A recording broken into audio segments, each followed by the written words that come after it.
Okay, well, let's get started. Bismillahirrahmanirrahim. Assalamualaikum warahmatullahi wabarakatuh. Waalaikumsalam warahmatullahi wabarakatuh. Waalaikumsalam. Alhamdulillah, alhamdulillahirabbil alamin wassalatu wassalamu ala asyrafil anbiya'i wal mursalin wa ala alihi wa sahbihi ajmain amma ba'du. Rabbi shrah li sadri wa yassir li amri wahlul 'uqdatam min lisani yafqahu qawli. Hi, good morning everyone. Morning, ma'am. How's life? Is everything good? Alhamdulillah, good, ma'am. Alhamdulillah. Alright, okay, semoga masih puasa ya. So, kita ini sudah lebih dari kita sepakat tadi 745 ya. Previously you had pre-activity and I observe only some of you have already answered the questions, but that's okay. So let's take a look at it before we come to the main materials. Ini ya di LMS ada pre-activity-nya, Anda menjawab 2 pertanyaan, sebutkan 1 persoalan ekonomi yang ada di sekitar Anda. Lalu yang kedua adalah identifikasi kemungkinan sebab dan dampaknya. Kita lihat dari pertama ini Mas Yusril ya. Kemiskinan, kurangnya lapangan pekerjaan, PHK, ketidaktersediaan modal ketika seorang ingin memulai usaha, rendahnya pendidikan. Oke. Lalu selanjutnya punya adalah kemiskinan, penyebabnya beragam, tidak hanya kepala.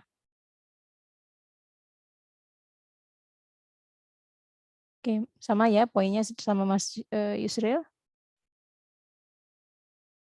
Harga yang menyambung tinggi dan minyak. Wah, PR-nya pemerintah ini ya, karena pasok minyak dalam negeri tidak terpenuhi, right? Pengangguran, sama ya poinnya Mas Ian. Pengangguran, kemiskinan. Menjamurnya jual beli yang menggunakan sistem berhutang dulu sehingga menjadi kebiasaan di masyarakat. Awalnya ingin mempermudah seseorang dalam jual beli, namun karena kurangnya pengetahuan tentang ekonomi yang sesuai syariat Islam membuat orang menjadi tertarik dan ketergantungan dengan sistem berhutang dulu. Padahal hutang sebaiknya bukan menjadi kebiasaan. Selain itu ada beberapa juga yang termasuk riba. Betul sekali. Good thing, Mas Rizky. Thank you.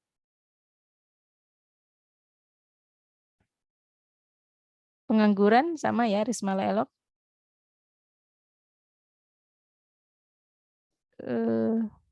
Miss dalam money management. Financial literacy ya.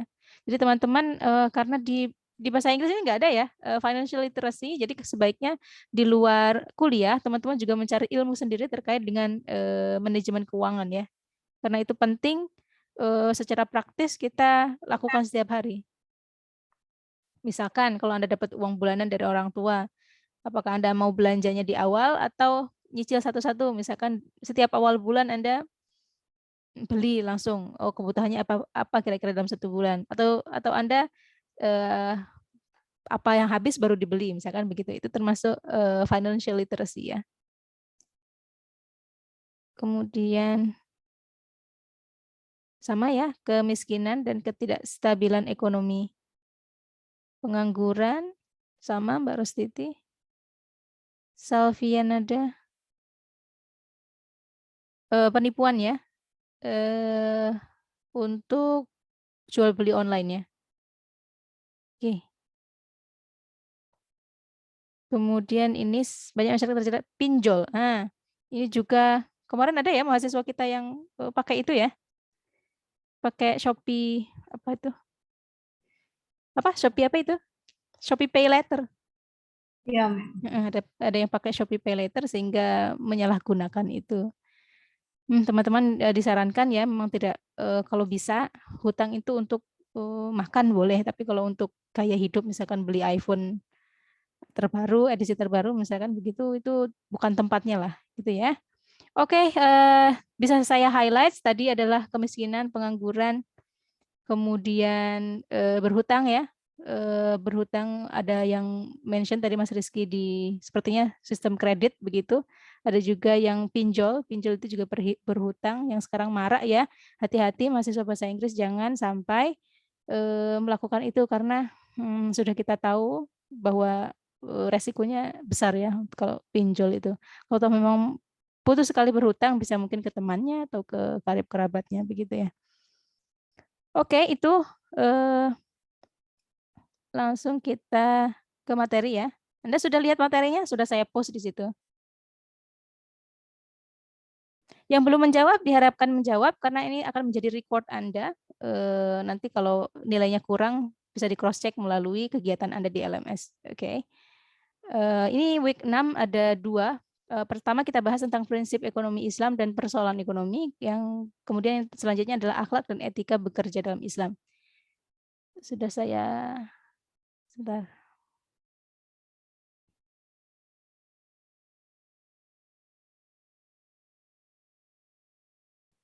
Kita ini agak buru-buru karena Ramadan jadwalnya hanya 1 jam saja, 60 menit yang biasanya 100 menit ya. Oke, langsung saja Islam dan ekonomi. Topik kita untuk pertemuan ke-6 adalah Islam dan ekonomi.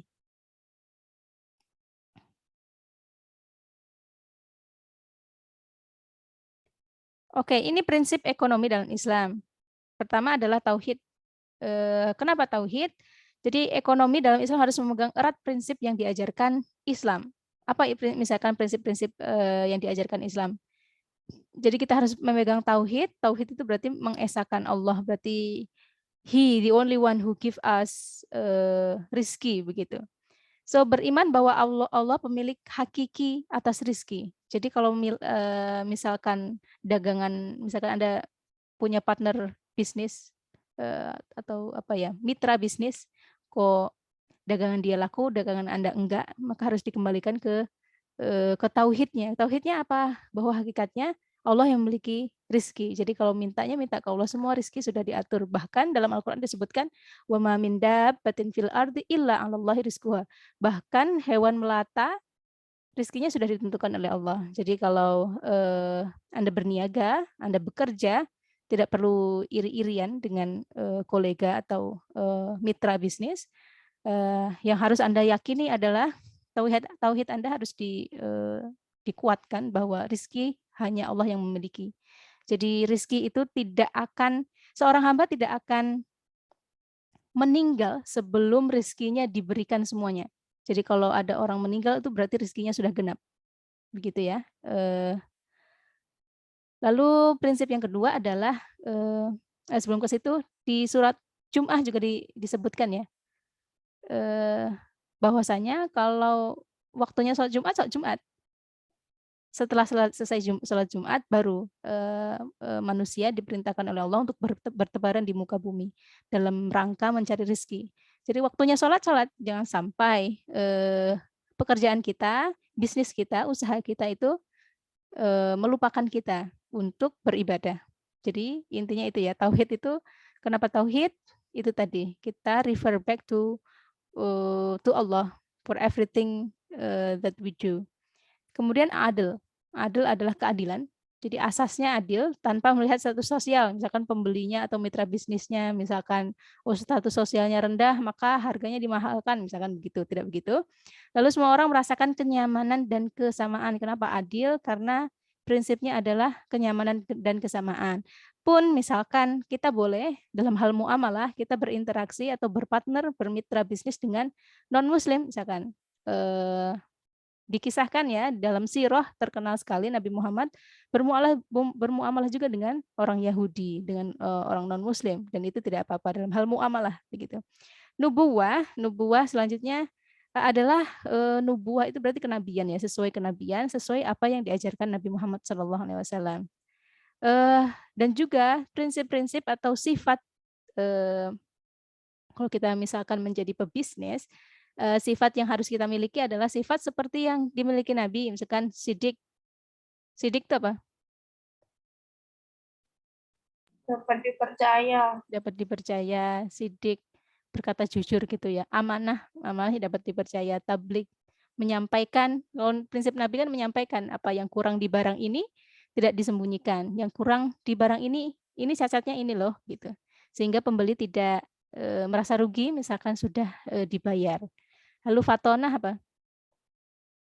Cerdas. Cerdas. Nah, prinsip berniaga juga memiliki tips and tricks begitu. Sekarang misalkan jualan online harus tahu digital marketing, misalkan IG ads, IG sponsor atau Facebook ads misalkan, atau bagaimana membuat desain promosi yang apik menggunakan Canva dan sebagainya, itu harus dikuasai juga begitu ya. Itu terkait dengan fatonah. Jadi sidik, amanah, tabligh, fatonah.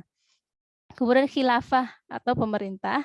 Jadi jangan anti kata khilafah ya. Khilafah itu artinya sebenarnya pemerintah. Jadi tapi kurun waktu sekarang ini khilafah memiliki degradasi makna begitu ya. Sering kali dibenturkan. Ente NKRI atau khilafah.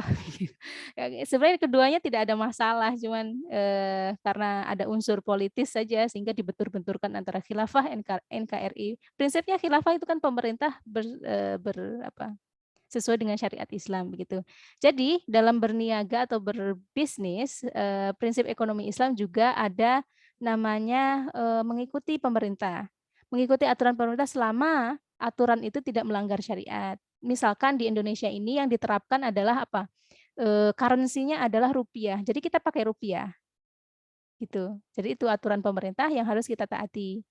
Misalkan di transaksi, misalkan kita ke Malaysia yang dipakai currency-nya ringgit, ya kita pakai ringgit. Jadi mengikuti aturan itu. Itu sekedar satu contoh aturan yang kita harus mengikuti pemerintah. Lalu ma'ad itu adalah hasil usaha kita, usahakan tidak hanya berorientasi duniawi. Boleh, dunia memang boleh. Kita mencari rezeki itu kan praktek dunia ya, hal yang bersifat duniawi. Tapi usahakan apa yang kita hasilkan tidak hanya orientasinya dunia. Alright. Next slide. Itu tadi prinsip ya, prinsip ekonomi dalam Islam. Next slide adalah persoalan ekonomi. Saya ambil salah satu contoh saja, misalkan ini nggak banyak dikupas soalnya, maka saya bawakan pada materi kali ini, misalkan emas. Persoalan ekonomi pada emas apa? Jual beli emas. In the past, emas itu adalah alat tukar, tapi sekarang itu menjadi komoditi. Ya, jadi kalau alat tukar seperti apa? Alat tukar kita di Indonesia adalah rupiah misalnya. Nah ini lagi lebaran terus pada butuh uang baru. Terus di pinggir-pinggir jalan banyak yang menjual uang baru ya. Itu boleh apa enggak? Boleh, Mem. Karena yang Boleh. dijual jasanya, Mem. Jasa menyediakan uang baru itu, Mem. Nah, bukan itu menjual uangnya, Mem. Itu yang diperhatikan bahwa uang rupiah itu adalah alat tukar. Jadi tidak boleh ditransaksikan, tidak boleh dia menjadi komoditi. Bolehnya Anda tukar uang ke bank misalkan. Jadi tidak ada penambahan jumlah. Misalkan Anda misalkan tukar 1 juta nih, uang Anda pecahannya 100 ribuan, berjumlah 10. Terus Anda nanti mendapatkan, misalkan Anda mau tukar 20 ribuan, yang mendapatkan sejumlah 1 juta itu. Tidak ada penambahan, misalkan 1 juta, 10.000 katakanlah gitu, karena jasa tidak boleh. Penambahan itu yang disebut dengan riba. Karena rupiah dalam konteks kita adalah alat tukar. Oke, saya lanjutkan dulu untuk jual beli emas. Sekarang ini menjadi komoditas. Nah ini pedoman jual beli emas. Adz-dzahabu bidz-dzahabi wal fiddah bil fiddah wal burru bil burri wasya'ir bisya'ir wat tamr bit tamr wal milh bil milhi mitlan bimitlin sawa'an bisawa'in yadan biyadin fa idza ikhtalafat hadhil asnaf fabayyi'u kaifa syi'tum idza kana yadan biyadin. Emas dengan emas, perak dengan perak, bur dengan bur, kayak seperti gandum ya, syair dengan syair, tamar dengan tamar, garam dengan garam, kadarnya harus semisal dan sama. Harus dari tangan ke tangan.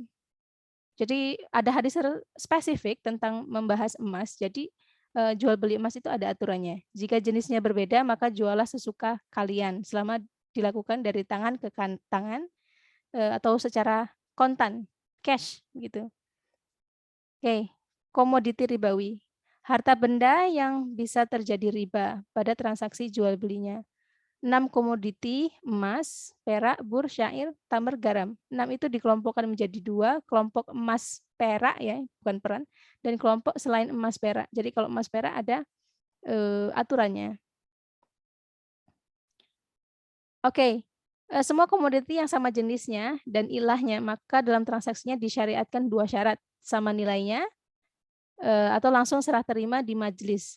Akadnya kontan. Berdasarkan hadis Nabi SAW, mithlan bimithlin, sawaan bisawain, yadan biyadin. Contoh barter emas dengan emas, barter perak dengan perak, barter uang dengan uang. Nah ini. Jadi ya, karena emas itu fluctuate, harganya kalau sekarang misalkan pagi harganya 1 gram itu katakanlah 900.000, sekarang 900.000 sekian begitu. Lalu bisa jadi berubah nanti jam 10. Makanya itu harus kenapa diwajibkan untuk yadan biyadin, harus serah terimanya cash, tidak boleh tertunda pembayarannya karena itu. Karena komoditi ribawi. Oke, lalu ini adalah jika jenisnya berbeda maka jualah sesuka kalian selama dilakukan dari tangan ke tangan. Contohnya membeli emas dengan uang, membeli emas dengan perak, membeli perak dengan uang. Itu kalau berbeda nggak apa-apa. Semua komoditi yang berbeda ilahnya, maka dalam transaksinya tidak disyaratkan apa-apa, tidak disyaratkan sama nilainya ataupun langsung serah terima di majelis akad atau kontan. Contohnya membeli kurma dengan uang, membeli beras dengan uang. Jadi yang beda hanya emas, ya. Oke. Atau transaksi komoditi ribawi dengan non komoditi ribawi atau transaksi suatu jaminan dengan komoditi ribawi tidak disyariatkan al-hulul wat taqabbud kecuali ataupun tasawi wat tamathil. Tasawi itu yang tadi sawaan bisawain, mithlan bimithlin tadi ya. Contohnya memberi baju dengan emas, membeli buku dengan perak, membeli mobil dengan uang. Dulu kita familiar nggak ya dengan sistem barter ya? Dulu kan belum ada transaksi jual beli, adanya barter. Jadi kamu punya apa, aku punya apa, kita tukar. Namanya barter. Nah, sekarang fenomenanya adalah jual beli emas online. Padahal tadi kita tahu hadisnya ya, bahwa emas itu salah satu komoditi ribawi yang terikat. Dia ada ikatan dalilnya, ada ikatan hukumnya dibandingkan 5 lainnya. Tapi sekarang fenomenanya adalah jual beli emas online. Misalkan ini beberapa iklan ya, ada nabung sekarang, begitu. Jadi jual beli emasnya ada di platform e-commerce misalkan atau di Instagram atau platform-platform online lainnya. Sehingga kan itu jadinya ada pengiriman dan sebagainya. Transaksi misalkan saya transfer sekarang, tapi kan datangnya si barang ini tidak hari ini, misalkan besok atau tertunda. Nah, adanya penundaan ini yang membuat jual beli emas tidak sah begitu, tidak disyariatkan. Sekarang ada berbagai program juga, misalkan di Pegadaian ya ada tabungan emas. Jadi ada yang sudah nabung emas? Atau orang tuanya mungkin? Karib kerabatnya? Ada yang tahu? Orang tua, Mam. Orang tua pakai apa? Pakai emas perhiasannya. Oh, emas perhiasan. Oke, boleh kalau itu beli emas di toko emas gitu ya, lalu disimpan begitu. Iya, Mam. Biasanya kaum perempuan nih, kaum perempuan yang suka yang silau-silau bercahaya itu. Biasanya yang menyimpan emas itu pada ibu-ibu begitu. Kalau mau dijadikan itu sebagai tabungan ya, tabungan itu baiknya itu emas batangan karena dia tidak akan turun, tapi kelemahannya adalah lama masa penyimpanan. Kalau emas perhiasan itu nanti kalau dijual bisa jadi turun karena apalagi kalau dipakai ya nanti udah kena sabun, kena cahaya matahari itu biasanya kadarnya berkurang. Thank you Mbak Amala. Ada atau mungkin saudaranya yang pakai ini program Pegadaian misalkan atau program-program yang lain itu berkebun emas dengan 5.000-an rupiah. Jadi kalau emas itu kan kalau yang batangan itu kan paling kecil ada yang 1 gram, ada yang 2 gram, 5 dan seterusnya. Kadang untuk membeli misalkan 1 gram ya, sekarang harganya 1 gram itu adalah 900 ribuan. Itu untuk mencapai angka 900.000 itu mungkin sulit, ya mungkin sulit dan terlihat besar begitu. Nah, makanya si Pegadaian dan program-program lain itu menawarkan, oh kalau ada uang 5.000 nih, nggak apa-apa didepositkan aja, nanti kamu dapat gramasinya lebih kecil, tapi bentuknya digital. Kalau Anda percaya nggak kalau dibuat program begitu? Emas Saya digital percaya, Mem. percaya? Soalnya di Pegadaian kalau sudah 1 gram itu bisa diambil dalam bentuk emas, Mem, dalam bentuk emas batangan atau bisa diambil dalam bentuk uang, Mem. Kalau percaya mungkin ya, percaya. Tapi kan Anda sebagai pembeli harusnya membeli itu jadi emas itu kenapa ada hadisnya, ada aturan sendiri itu karena nilai emas itu sebenarnya ada di sisi intrinsiknya, di sisi barangnya. Karena dia bagus ya emas itu, jadi nilai emas itu ada di sisi intrinsiknya. Makanya hadis itu menyatakan bahwa harus yadan biyadin agar diterima. Jadi harus fisik. Jadi kalau ada emas digital, saya pribadi kalau sebagai pembeli, masa Anda mau Anda ngasih uang ya misalkan 900.000 lalu Anda diangkakan, oh saya sudah nabung nih di Pegadaian emas saya 1 gram gitu saja. Jadi bentuknya itu digital. Which is you cannot have it your own gitu. Anda tidak bisa memegang, tidak bisa memiliki. Saya sebagai perempuan kok rasanya kurang puas dengan itu. Makanya hadis itu sangat-sangat jelas ya. Kenapa syariat ini mengatur? Ya karena itu untuk kemaslahatan kita ya. Nah itu salah satu bentuk program yang menyalahi hadis. Jadi kalau kita tarik kesimpulan melihat hadis tadi, kok ini tidak yadan biyadin dan tidak ada fisiknya, tidak cash begitu, itu perlu dipertanyakan. Gitu ya. Oke. Selanjutnya, nah ini berbagai fenomena yang kita dapati seperti ini. Banyak yang mengikuti program-program serupa misalkan begitu, walaupun dikatakan sudah ada sertifikat halal dari MUI, tapi ternyata ada penipuan,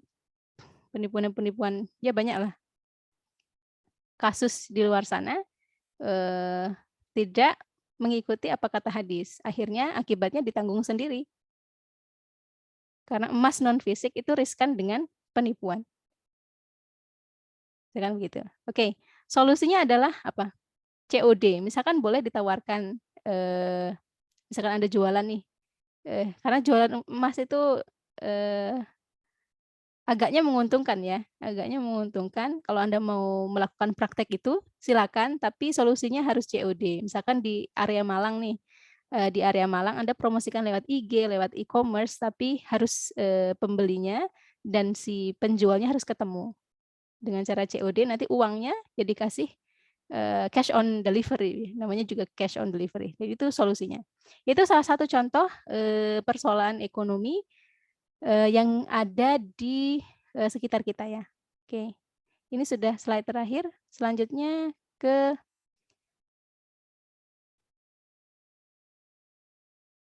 sebentar.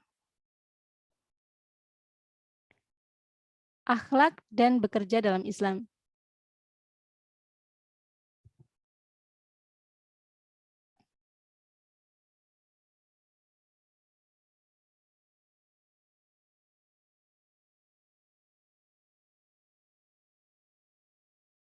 Sebentar, saya share screen.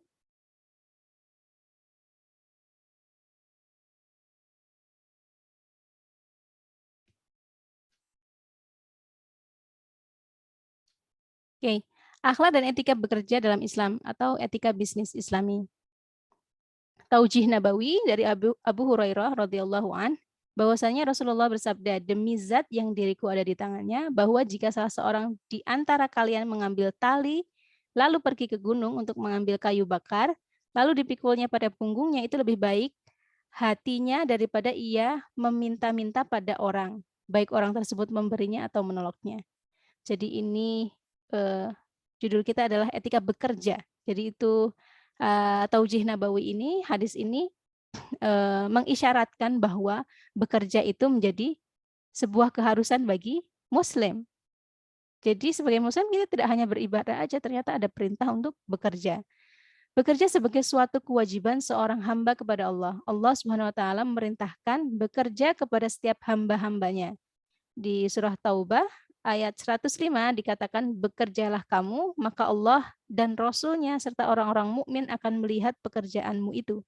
Dan kamu akan dikembalikan kepada Allah yang mengetahui akan yang gaib dan yang nyata, lalu diberitakannya kepada kamu apa yang telah kamu kerjakan. Jadi ini perintah bekerja selain di hadis juga diperintahkan dalam Al-Quran, surah Taubah 105. Bekerja sebagai kewajiban seorang hamba kepada Allah. Seorang insan minimal sekali diharuskan untuk dapat memberikan nafkah kepada dirinya sendiri. Jadi minimal kita bisa menafkahi diri sendiri. Jadi ternyata menafkahi diri sendiri itu bukan realitas sosial ya, kita harus bekerja itu, tapi ternyata perintah agama. Dan kalau kita niatkan kalau ini perintah agama, insya Allah nilainya ibadah begitu. Jadi misalkan Anda nih sekarang mahasiswa udah belajar mencari penghidupan sendiri, mencoba mencari rezeki sendiri, itu nilainya ibadah ternyata. Jadi tidak hanya realitas sosial, saya sudah besar nih kayaknya harus membantu orang tua, tidak hanya itu, tapi ternyata juga perintah agama. Jadi mohon kalau teman-teman sudah mencoba mencari nafkah sendiri, diniatkan itu sebagai ladang ibadah. Jadi ini jelas sekali ya, minimal kita bisa menafkahi diri kita sendiri. Dalam Islam ternyata banyak sekali ibadah yang tidak mungkin dilakukan tanpa biaya. Jadi Muslim itu tidak boleh miskin. Karena miskin dekat dengan kekufuran. Karena juga apa? Ibadah yang disyariatkan dalam agama ini banyak juga beberapa ibadah yang memerlukan biaya yang tidak sedikit. Misalkan apa? Zakat. Kita melakukan zakat, kita juga perlu punya penghasilan. Misalkan ada infak, ada sedekah, ada wakaf, ada haji, ada umroh. Yang jelas sekali haji sekarang berapa ya? Puluhan juta ya, mungkin 40 atau 50 misalkan. Umroh sudah 25-an lebih mungkin ya. Sedangkan biaya atau harta tidak mungkin diperoleh tanpa proses bekerja. Atau mungkin ini ada yang kaya 7 turunan begitu. Mungkin tidak bekerja sudah punya sudah punya warisan begitu. Tapi kan enggak semua dari kita begitu ya. Sehingga teman-teman nih nanti punya skill apa, misalnya skillnya bisa mengajar bahasa Inggris, itu dimanfaatkan. Skillnya apa, bisa menerjemahkan teks, itu dimanfaatkan. Tujuannya apa sih? Niatkan bahwa itu memenuhi perintah agama, gitu ya. Maka bekerja untuk memperoleh harta dalam rangka ibadah kepada Allah menjadi wajib. Kaidah fiqhiyah mengatakan suatu kewajiban yang tidak bisa dilakukan melainkan dengan pelaksanaan sesuatu, maka sesuatu itu hukumnya wajib. Jadi bekerja itu hukumnya wajib bagi kita. Lalu apa keutamaan atau fadilah bekerja dalam Islam? Orang yang ikhlas bekerja akan mendapatkan ampunan dosa dari Allah. Ternyata kita bekerja kalau kita niatkan untuk memenuhi syariat agama ini, mendapatkan ampunan dosa dari Allah. Dalam sebuah hadis diriwayatkan, barang siapa yang sore hari duduk kelelahan lantaran pekerjaan yang telah dilakukannya, maka ia dapatkan sore hari tersebut dosa-dosanya diampuni oleh Allah SWT. Jadi kalau teman-teman amati ya, mungkin ayah, ibunya ada yang bekerja, lelah, itu Masya Allah ternyata nilainya ibadah ya. Jadi kalau teman-teman punya ayah, ibu bekerja semaksimal mungkin bisa dibantu ya. Bisa dibantu meringankan pekerjaannya. Kita juga amati ya, mungkin di media sosial, ojek online itu yang rela hujan-hujan, sore-sore, bekerja untuk menafkahi keluarganya, Masya Allah. Itu luar biasa. Ternyata kalau diniatkan untuk ibadah itu bernilai besar. Nilainya apa? Diampuni dosa-dosa. Gitu ya. Lalu selanjutnya adalah akan diampuninya suatu dosa yang tidak dapat diampuni dengan sholat, puasa, zakat, haji, dan umroh. Dalam sebuah hadis diriwayatkan, sesungguhnya di antara dosa-dosa itu terdapat suatu dosa yang tidak dapat dihapuskan dengan sholat, puasa, haji, dan umroh. Sahabat bertanya, apa yang dapat dihapuskan? Apa yang dapat menghapuskannya, wahai Rasulullah? Beliau menjawab, menjawab, semangat dalam mencari rizki. Ternyata mencari rizki, ya, apalagi yang laki-laki, nanti harus menafkahi istri, menafkahi anak-anak. Jadi kalau kita lihat itu berat begitu ya. Tapi insya Allah setiap kita yang masih bernafas di muka bumi ini ada rezekinya. Jadi rezeki kita sudah ditentukan. Caranya bagaimana untuk mendapatkannya? Caranya dengan bekerja. Jadi kita harus melakukan sebab. Jadi kan rezeki kita sudah ada nih. Kan nggak mungkin tiba-tiba turun begitu dari langit tanpa kita bekerja. Jadi kita harus melakukan sebabnya agar dapat hasilnya. Itu ya. Dan kapasitas kita sebagai manusia adalah melakukan sebab. Jadi sebab itu harus kita lakukan. Mendapatkan cinta Allah. Dalam hadis digambarkan sesungguhnya Allah Subhanahu wa taala mencintai seseorang mukmin yang giat bekerja. Lalu terhindar dari azab neraka. Dalam sebuah riwayat dikemukakan pada suatu saat Sa'ad bin Mu'adz Al-Ansari berkisah bahwa ketika Nabi Muhammad SAW baru kembali dari perang Tabuk, beliau melihat tangan Sa'ad yang melepuh. Kulitnya gosong kehitam-hitaman karena diterpa sengatan matahari. Rasulullah bertanya, "Kenapa tanganmu?" Sa'ad menjawab, "Karena aku mengolah tanah dengan cangkul ini untuk mencari nafkah keluarga yang menjadi tanggunganku." Kemudian Rasulullah mengambil tangan Sa'ad dan mencium seraya berkata, "Inilah tangan yang tidak akan pernah disentuh oleh api neraka." Kita lihat ya, kisah-kisah sahabat itu Masya Allah. Ketika putri Nabi, Fatimah, tangannya sakit ya, ketika tepung atau gandum membuat roti, mengeluh ke Rasulullah, "Ya Rasulullah, beri dong saya pembantu," begitu. Lalu Nabi menasihatinya dengan apa? Bacalah subhanallah, alhamdulillah, Allahu Akbar. Masing-masing 3 kali digenapkan, yang Allahu Akbarnya 34 kali. Maka itu cukup bagimu, kata kata Nabi kepada Fatimah. Padahal Nabi itu kan berarti kalau di barat itu ibaratnya apa ya? Raja gitu ya. Ya, anaknya saja dididiknya begitu ya. Oke. Bahkan dulu kisah yang populer adalah Umar. Umar itu kan menaklukkan sahabat Umar menaklukkan mana? Romawi Timur ya, Romawi Timur saat itu di daerah Palestina begitu. Daerah Palestina, Romawi Timur ditaklukkan pada saat zamannya sahabat Umar, dan orang-orang Romawi pada itu saat itu terkejut melihat Umar. Jadi bayangannya seorang khalifah itu adalah yang pakai mahkota, yang pakai sorban yang kebesaran, jubah kebesaran begitu. Ternyata Umar sederhana sekali. Ya, insyaallah. Kemudian rumusan bekerja dalam Islam, kita ini untuk mengingat saja jamsos yaitu jaminan sosial akhirat, yaitu surga. Allah menjanjikan kepada orang yang mukmin laki-laki dan perempuan akan mendapatkan surga yang di bawahnya mengalir sungai-sungai, kekal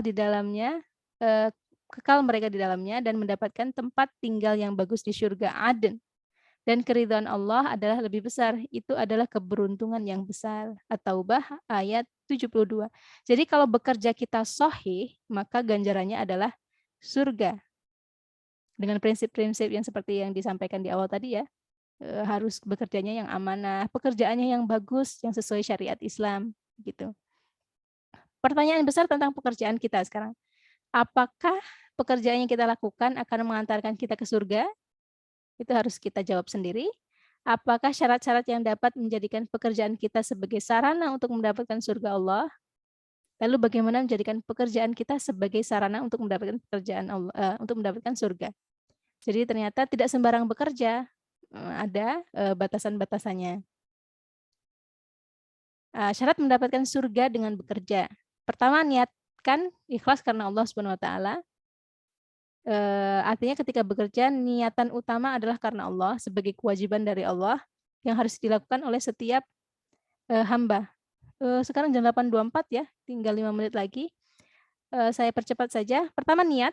Jadi kita harus perbaiki niat kita kalau niat kita masih belum betul. Jadi niatkan ikhlas karena Allah Subhanahu wa taala. Kemudian itkon adalah harus melakukan pekerjaan kita dengan sungguh-sungguh dan profesional. Jadi profesional dalam bekerja. Oke, nanti bisa dibaca sendiri teman-teman. Yang ketiga, bersikap jujur dan amanah. Seperti yang dicontohkan oleh Nabi kita Muhammad SAW. Kemudian menjaga etika sebagai seorang muslim. Ini ya, sesempurna-sempurna keimanan seorang mukmin adalah yang paling baik akhlaknya. Syarat kemudian tidak melanggar prinsip-prinsip syariah.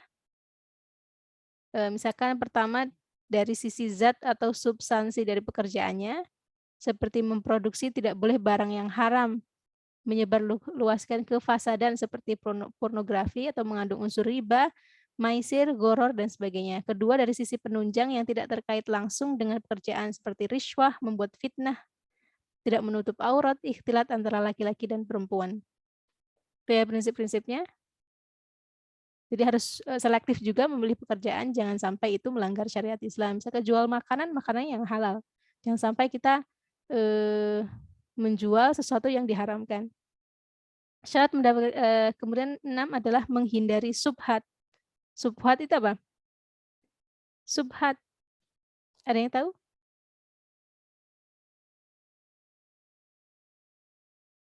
Nggak ada yang tahu? Ragu-ragu, Mem. Ragu-ragu atau samar-samar. Samar-samar, jadi dia tidak jelas antara, tidak jelas ya, sesuatu yang tidak jelas itu namanya subhat. Apakah dia halal atau haram? Ya, apa contohnya subhat? Misalkan Barang Anda temuan, Mem. barang temuan ya, subhat, karena tidak tahu ya milik siapa. Oke. 7, menjaga ukhuwah Islamnya. Sudah, itu saja. Jadi kita highlight untuk pertemuan kali ini bahwa kita bahas pertama tadi prinsip ekonomi dalam Islam, jadi harus ada tauhid ya. Tauhid nubuwah, pemerintah tadi, khilafah, dan juga adil, keadilan, dan juga yang terakhir adalah hasil. Itu prinsip-prinsipnya. Kemudian ada juga kita tadi contohkan persoalan ekonomi, banyak sekali persoalan ekonomi kontemporer. Kalau Anda bisa buka YouTube, kalau ingin tahu masalah ekonomi yang lain bisa mungkin buka YouTube Ustadz Erwandi Tarmizi, itu pakar ekonomi Islam kontemporer ya, banyak sekali hal-hal yang terjadi saat ini itu menjadi soal karena tidak sesuai dengan syariat. Misalkan seperti Shopee Pay Later itu kan prinsipnya apa? Kredit juga prinsipnya apa? Ada penambahan uang misalnya begitu. Dan juga tadi kita misalkan adalah emas, tentang jual beli emas online. Lalu yang ketiga kita bahas tentang bekerja dalam Islam. Ternyata hukumnya bekerja itu wajib bagi kita, bagi Muslim, apalagi nanti pemimpin keluarga, the boys, you will be the ones. Anda akan menjadi pemimpin keluarga. Usahakan sekarang ini Anda sudah mencari-cari begitu ya, cari-cari, atau karena Anda masih merasa kuliah, boleh skill-nya dipertajam. Misalkan skill apa? Editing atau skill speaking atau skill menerjemahkan atau apapun itu. Sekarang banyak sekali lapangan usaha yang bisa Anda kerjakan, tapi ingat prinsipnya adalah harus sesuai syariat. Apa yang Anda kerjakan harus sesuai syariat. Dan pekerjaan kalau kita niatkan lillah, menjalankan kewajiban syariat ini, insya Allah bernilai pahala. Oke. One last one, you have one activity in post activity. Silakan refleksikan apa yang Anda dapatkan dari mata kuliah pada materi pagi ini. Ada pertanyaan? Tinggal 2 menit lagi.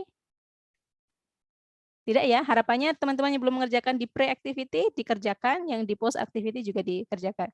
Wah, ini offline semua kecuali Mbak Alivia ini, sama Mbak Rizky Dwi. Alright, semoga paham dan bisa diaplikasikan, yang penting diaplikasikan ke kehidupan Anda masing-masing. Thank you very much for your active participation, everyone. See you around, jaga kesehatan, semoga puasanya lancar. Thank you, Assalamualaikum warahmatullahi wabarakatuh.